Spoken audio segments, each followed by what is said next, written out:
जय श्री कृष्णा। अपरा एकादशी की आप सभी को मंगल कामनाएं। भगवान श्री विष्णु की विशेष कृपा आप पर और आपके परिवार पर सदैव बनी रहे।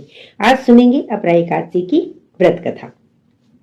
अर्जुन ने कहा, हे प्रभु, ज्येष्ठ माह की कृष्ण पक्ष की एकादशी का क्या नाम है तथा उसका महात्म्य क्या है?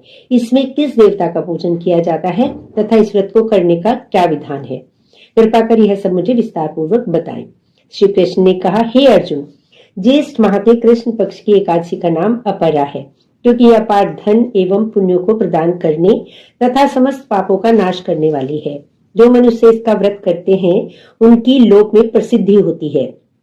अपरा एकादशी के व्रत के प्रभाव से ब्रह्म हत्या, प्रेत योनि, दूसरों की निंदा आदि से उत्पन्न पापों का नाश हो जाता है। इतना ही नहीं, स्त्री गमन, झूठी गवाही, असत्य भाषण, झूठा वेद पढ़ना, झूठा शास्त्र बनाना, ज्योतिष द्वारा किसी को भरमाना, झूठा वैद्य बनकर लोगों को ठगना आदि भयंकर पाप भी अपरा एकादशी के व्रत से नष्ट हो जाते हैं।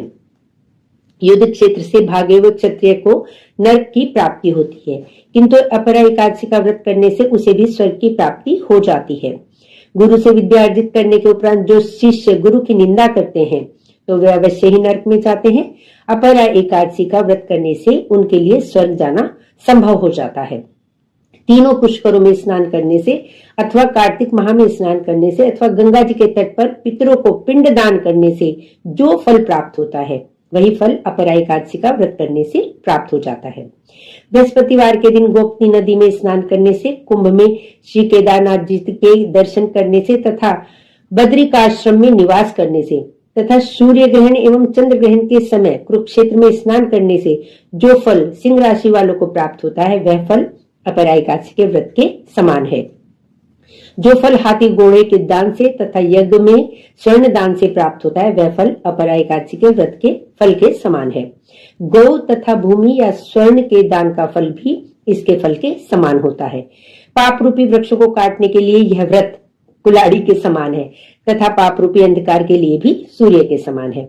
अतः मनुष्य को इस एकादशी का व्रत अवश्य ही करना चाहिए। यह व्रत सब व्रतों में उत्तम है।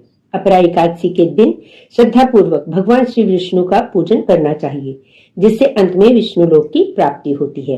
हे राजन, मैंने यह अपरा एकादशी की कथा लोकहित के लिए कही है। इसके पठन एवं श्रवण से सभी पाप नष्ट हो जाते हैं।